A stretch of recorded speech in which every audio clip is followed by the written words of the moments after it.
let's face it, the pencil's in the ear, the pencil's on the desk. So it's 30 seconds and then the skip. They don't even make it to a minute. But the kids were in control of the music. And you'd be sitting listening to something and then it was like, oh, enough of that. You've had 30 seconds of that.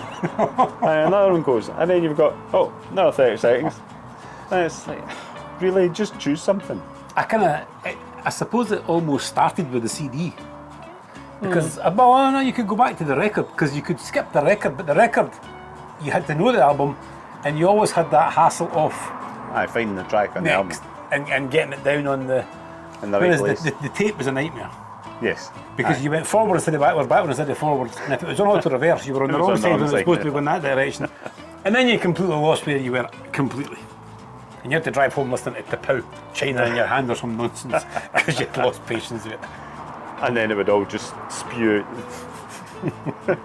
anyway. So what the thing that you don't see very often any longer, and you don't see down the side of the road. You don't see the tape out the window and this sparkly stuff all the way down the road. The wind got it just kept taking it. There wouldn't be a weekend go past you wouldn't you see that, would you? Occasionally you'd actually see one on the launch. It was like ticker tape. It was the ticker tape of its time. See. I do miss the tapes right enough. There was something, I don't know what it would be about, I don't know what you call it, therapeutic. About putting the tape back in. About getting the pencil out.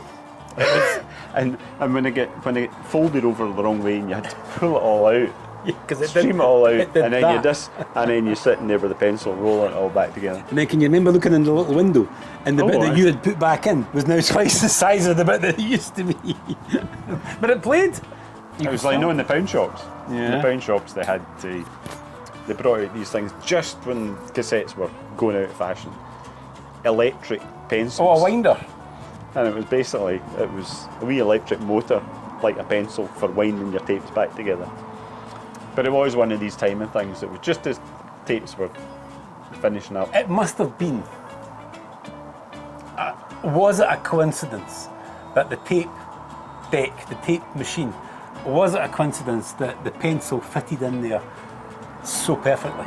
Now I get that the Bic followed the pencil. I get that somebody figured out that the little space here is hexagonal. Yeah. I get that the hexagonal pencil fits in your hand very nicely. Bic copied that, the classic Bic pen. But I mean, it wasn't just a make-do. If you remember a Bic pen or a pencil fitted in that tape, absolutely perfect. I never ever thought about that. Was it just a... Was that a design Or was feature? Somebody, when they were making tapes, actually using... Because let's face it, the pencil's in the ear, the pencil's on the desk. The pencil was that. I can remember so many times you'd be playing it and it wouldn't be playing right, and you're going, oh, tape needs to... You kind of knew, didn't you? You would eject it and tighten up a wee bit and put it back in. But if you remember, long before this bit, the biggest, your concern, your worry, what's the word? When you actually ejected the tape, and the inevitable was that the tape was still inside the machine. But it wasn't salvageable until you actually managed to get all of that out. Yep. And it was all fingered and handled and crisscrossed and folded. You still managed to. And it still worked. Still managed. It maybe made a few odd noises, but yeah, used to. I think sort of like... But I suppose it was slightly better than trying to play the records in the car.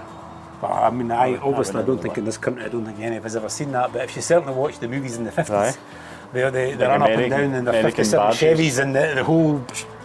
Your record player dropped down. Yeah, you got that. But they didn't actually put shock absorbers on their cars. It's possible the roads were better. Aye. So what's this got to do with whiskey? Absolutely. I don't know how we even got it. I don't know how we got it. I'm going to have to bring the camera in because it's raining. Bring the camera in.